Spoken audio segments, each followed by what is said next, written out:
Good morning, student. In this session, we will discussing what is the martial rape and whether the central government will criminalize the martial rape or not. Before discussing the what is a martial rape, we should know what is the rape itself, which is defined by Section 375 of the Indian Penal Code. So I will read the Bare Act. So a rape man is said to commit a rape. So any man is said to commit a rape if he penetrates his penis to any extent into the vagina, mouth, ureter, or anus of a woman. Now, rape does not mean that there is only a penetration of a penis into the vaginal part of the female. Penetration of a penis to any extent, the word to any extent is very important, to any extent into urethra, anus, mouth और penis vaginal of the female. अगर man अपना penis penetrate कर देता है या तो यूट्रा में, anus में, माउथ में या फिर वजीनल में ऑफ फीमेल.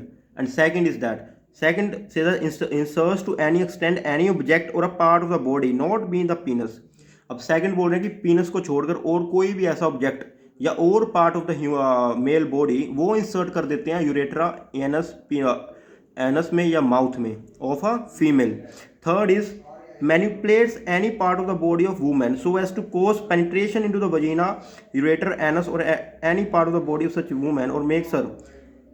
कोई भी फीमेल के पार्ट की बॉडी में उसको मैनिपुलेट ऐसे कर देते हैं जैसे कि पेनिट्रेशन हो जाए किसी भी ऑब्जेक्ट का, ये फीमेल बॉडी के पार्ट में जैसे vagina, ureter, mouth and etcetera.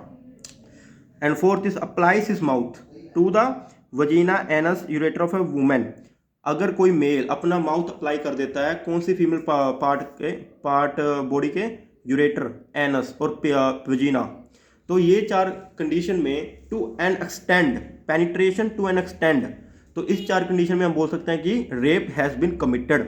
अब ये चार चीज़ें कब करेगा तब रेप हैज़ कमिटेड. 7 सर्कमस्टेंसेस दे रखे हैं बेयर एक्ट में. अगर उन सर्कमस्टेंसेस में कोई भी बंदा ये चार चीज़ें करेगा तो rape has been committed and he will be charge with the rape.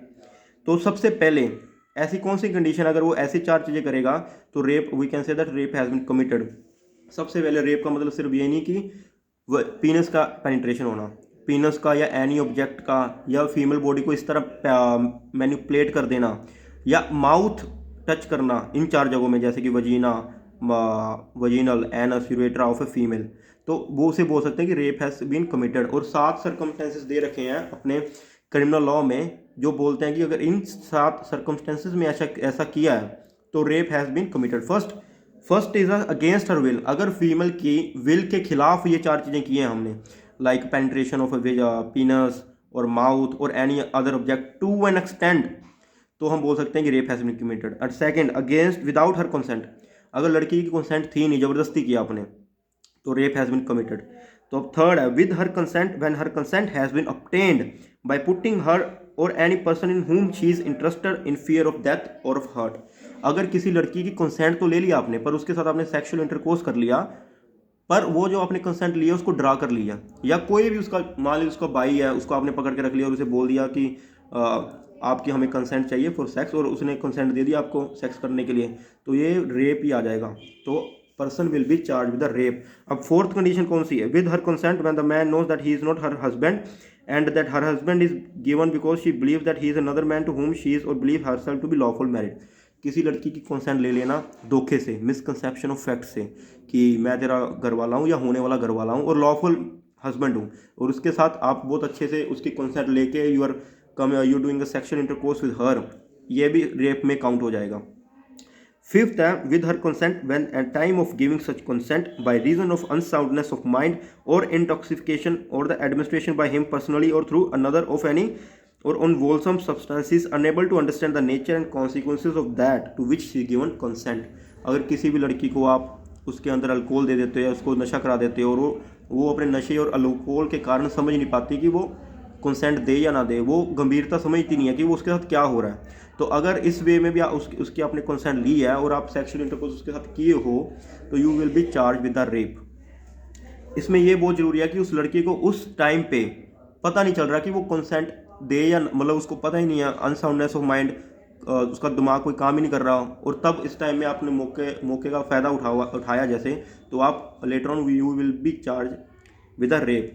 Now sixth condition is with or without her consent when she is under 18 years of age. अगर 18 साल से लड़की छोटी है, चाहे वो कंसेंट दे या ना दे, तो इस कंडीशन में आप उसके साथ सेक्शुअल इंटरकोर्स करोगे तो you can be charge the rape. Now 7th is when she is unable to communicate her consent.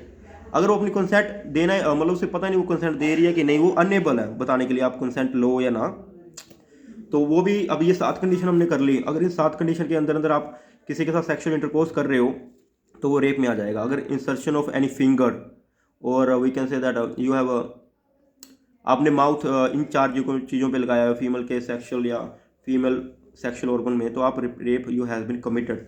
Then there is exception to this. First of all, consent कैसे मिलती है? अगर आप किसी के साथ सेक्शुअल इंटरकोर्स करना चाहते हो लड़की के साथ, वो आपको कंसेंट कैसे देगी? या तो मुंह बोल कर दे देगी कि I want to have a sexual intercourse with you, और या तो वो सीधा बोलेगी अपने गेस्चर के साथ, उसने आपको एक गेस्चर दे दिया है, चाहे वो हैंड से हो, चाहे वो आईसी से हो, कुछ भी हो, तो उससे भी हम कह सकते हैं कि कंसेंट हैज़ बीन जनरेटेड और consent has been given. Okay, तो ये सारा सर्कमस्टेंसेस ऑफ फैक्ट पे डिपेंड करता है कि कंसेंट वाज जनरेटेड और आपने उसके बगैर कंसेंट लिए उसके साथ सेक्शुअल इंटरकोर्स किया। अब इस सेक्शन में एक्सेप्शन है। एक्सेप्शन सबसे पहले ये है कि मेडिकल प्रोसीजर और intervention shall not constitute rape. सबसे पहले अगर किसी कोई मेडिकल प्रोसीजर हो रहा है, उसमें भी तो कुछ ना कुछ इंसर्शन होता ही है into the vaginal part of a female, तो वो रेप नहीं होता, ये एक्सेप्शन है। Okay, like now next section is marital rapes, जो कि हमारा टॉपिक है। मार्शल रेप क्रिमिनलाइज नहीं है इसका मतलब, क्योंकि मार्शल रेप का मतलब होता है कि अगर husband is having a sex with his wife that with or without the consent of his wife, then he cannot be charged under the section 375 of the penal code। सबसे पहले ये था कि अगर उसकी घरवाली 15 साल से बड़ी है तो उसके साथ अगर वो सेक्शुअल इंटरकोर्स कर रहा है अपनी घरवाली के साथ तो उसके खिलाफ कोई एक्शन नहीं होगा। और ये 15 साल की लिमिट अब 18 साल कर दी थी सुप्रीम कोर्ट ने। तो 18 साल से ऊपर अगर किसी की वाइफ है और they both are having a sexual intercourse with each other with or without the wife consent, now the consent of wife becomes immaterial. So यही मुद्दा है कि वो कुछ लोग कहते हैं कि मार्शल रेप हो रहे हैं, कुछ कहते हैं कि नहीं। अगर कोई किसी के साथ शादी करता तो it's very obvious that both will be having a sexual intercourse.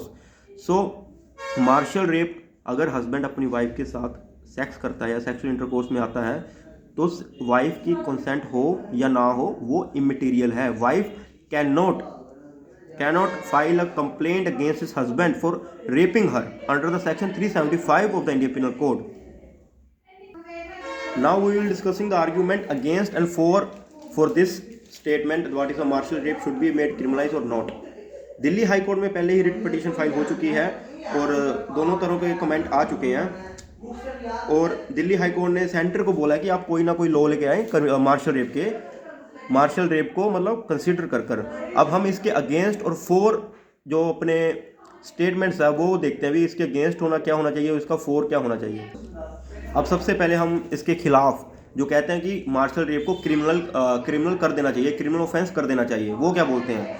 वो बोलते हैं कि जो वाइफ है, जो 18 साल से ऊपर जिसकी किसी भी हस्बैंड की वाइफ हो, वो रेप मतलब सेक्स कर रहे हैं और उसमें वाइफ की कंसेंट होना बहुत ज़रूरी है। अगर उसकी बगैर कंसेंट के उसके साथ सेक्स हो रहा है तो वो रेप ही होना चाहिए। तो वो क्यों बोलते हैं ऐसे? वो कहते हैं कि wife has a right to live the life with dignity. तो ये फीमेल का राइट है to live a life with dignity which comes under article 21 of the Indian constitution which says that everyone has a right to live and right to live with dignity also comes under article 21 only. अब वो और कौन से बोलते हैं कि और right कौन से आ जाते हैं? फंडामेंटल राइट है जो कौन से आते हैं? Right to self expression, article 19(1) जो बोलता है right to free speech and expression.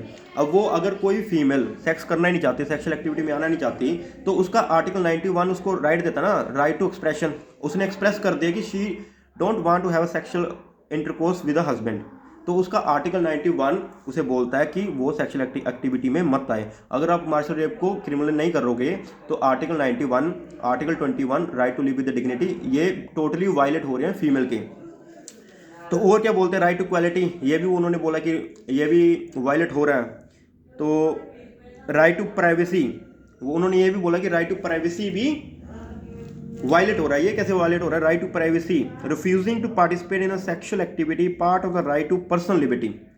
उन्होंने ये बोला अगर कोई फीमेल वो रिफ्यूज़ कर रही है to come in a sexual activity तो वो उसका राइट है, राइट टू पर्सनल लिबर्टी का।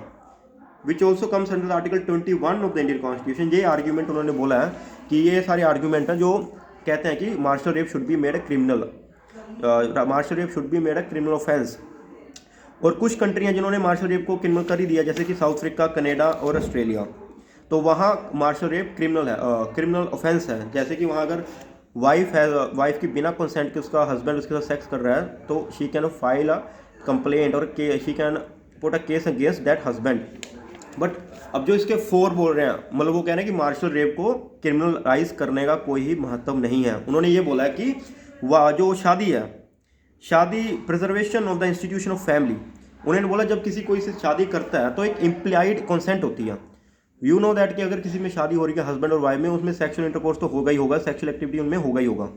तो अगर ये इम्प्लाइड कंसेंट है, इम्प्लाइड कंसेंट का मतलब अगर मैं अपने दोस्त के साथ कोई फोटो डालता हूँ इंस्टाग्राम पे तो मुझे पता है कि वो मुझे मना नहीं करेगा, वो अब मेरे पे केस थोड़ी कर देगा, जाके नहीं करेगा ना। इम्प्लाइड कंसेंट है उसकी इसमें। हालांकि मैंने उससे पूछा नहीं, कंसेंट ली नहीं मैंने उससे, बट मैंने बिना पूछे उसको अपलोड कर दी फोटो। तो ये होती है इम्प्लाइड कंसेंट। तो एक तो आर्ग्यूमेंट उनका ये है कि जब भी कोई लड़की शादी कर रही है तो इम्प्लाइड कंसेंट होता है, तो इसलिए। और सेकंड वो कह रही है कि false, fabricated and motivated complaints, harassment of husband by wives.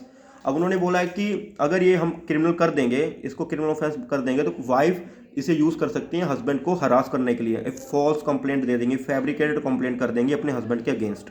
तो एक ये भी है। और ये बोला कि preservation of family of marriage, कह रहे हैं कि छोटे छोटे मामले में लड़ाई हो सकती है और मैरिज है जो वो टोटली शैकल हो सकता है। Marriage institution can be shackle by inserting this type of offence into the Indian penal code. तो ये कुछ उन्होंने बोला है कि उन्होंने बोला इसलिए हम मार्शल रेप को क्रिमिनल नहीं कर सकते। अब सेकंड उन्होंने बोला है जैसे कि उन्होंने ये भी बोला जैसे किसी के साथ, किसी लड़की के साथ मार्शल रेप हो रहा है, उसकी कंसेंट नहीं ली वाइफ की, और हस्बैंड उसके साथ सेक्स करता जा रहा है, उसकी कंसेंट नहीं ली, तो that wife can charge that person with other section of Indian penal code. जैसे क्रुएल्टी है, वो उसके क्रुएल्टी के अगेंस्ट उस पर केस कर देगी कि उसने मेरे साथ क्रुएल्टी की है, और उसके कारण क्रुएल्टी उसकी बिना कंसेंट के लगातार उसके साथ सेक्स कर रहा था और उसके मेंटल ट्रॉमा आ गया, उसको मतलब मेंटल इंस्टेबिलिटी आ गई वुमन को, और वो उसको क्रुएल्टी के बिहाफ में उसको वो कर सकती है केस। और अगर वो केस जीत गई तो वो हस्बैंड को 3 साल की सज़ा तो हो ही जाएगी। और अगर क्रुएल्टी भी नहीं करना चाहती तो direct she can file a divorce. वो डाइवोर्स को ग्राउंड बना सकती है कि मेरे साथ मार्शल रेप हो रहा था और मैं डाइवोर्स करना चाहती हूँ उस बंदे के साथ। तो जो इसके ये बोल रहे हैं कि ये नहीं होना चाहिए मार्शल रेप क्रिमिनल ऑफेंस, उनके आर्ग्यूमेंट्स ये हैं। तो एट द एंड ये चल रहा है, एक कमेटी बनी थी GS वर्मा कमेटी जो दिल्ली गैंग रेप के बाद बनी थी। उन्होंने भी बोला था कि क्रिमिनल जो मार्शल रेप्स है उसको क्रिमिनलाइज कर देना चाहिए, क्योंकि हस्बैंड बिना कंसेंट के अगर वाइफ के साथ सेक्स करेंगे तो वो रेप में आ जाएगा। अब वो ऐसा क्यों बोलते हैं कि उसको मार्शल रेप बना दो, क्योंकि अगर कोई हस्बैंड क्रुएल्टी के खिलाफ चार्ज हो जाता तो उसको सज़ा कम होती है। अगर अब रेप के अंदर वो चार्ज होगा तो सज़ा ज़्यादा होगी। तो ये दोनों आर्ग्यूमेंट्स थे फॉर और अगेंस्ट। जो बोल रहे हैं कि मार्शल रेप को क्रिमिनलाइज कर देना चाहिए, उनके आर्ग्यूमेंट्स यही हैं कि marital rape restrict women freedom of sexual expression, violates article 19(1)(a) of Indian constitution. Article 19(1)(a) साफ बोलता है कि everyone is freedom of speech and expression. अगर कोई वुमेन अपने आप को सेक्सुअल एक्टिविटी में नहीं करना चाहती, एक्सप्रेशन नहीं देना चाहती, तो वो उसका राइट है, right to live with the life with the dignity. तो अगर किसी भी लड़की के साथ उसकी कंसेंट बिना उसके साथ सेक्सुअल इंटरकोर्स हो रहा है तो वो डिग्निटी के साथ कैसे जिएगी? तो उसका आर्टिकल 21 तो टोटली वायलेट हो रहा है ना, बिना कंसेंट लिए। और उन्होंने बोला कि right to self expression, right to privacy, right to equality, ये उन्होंने सारे बोले कि ये सारे राइट हैं, और ये बोलते हैं कि मार्शल रेप को क्रिमिनलाइज कर देना चाहिए। अब जो इसके बोलते हैं कि मार्शल रेप को क्रिमिनलाइज नहीं करना चाहिए, उन्होंने बोला है कि एक इम्प्लाइड कंसेंट होती है शादी के टाइम। अगर कोई भी हस्बैंड की वाइफ उसके साथ सेक्सुअल इंटरकोर्स करना ही नहीं चाहती और उसकी कंसेंट उसे लेनी पड़ रही है, चाहे लेनी पड़ रही है चाहे नहीं लेनी पड़ रही, अगर उसके साथ सेक्स ही नहीं करना चाहती, तो मैरिज एज सच का कोई इंस्टीट्यूशन का कोई बेस नहीं रहता, ग्राउंड नहीं रहता। और उन्होंने बोला कि अगर इसको हम मार्शल रेप को हमने क्रिमिनलाइज कर दिया तो फैब्रिकेटेड एंड फॉल्स कंप्लेंट और हरासमेंट ऑफ हस्बैंड का होगा ही होगा, उन्होंने ये बोला। और सेकेंडली उन्होंने ये भी बोला कि अगर कोई मार्शल रेप का शिकार है भी तो वो अदर चार्जेस में इंडियन पिनल कोड के जैसे कि क्रुएलिटी के खिलाफ मतलब का केस कर सकती है और डाइवोर्स ले सकती है अगर ऐसा ही है तो ये सारी कंडीशन थी फॉर एंड अगेंस्ट के। तो this was all about the marital rape.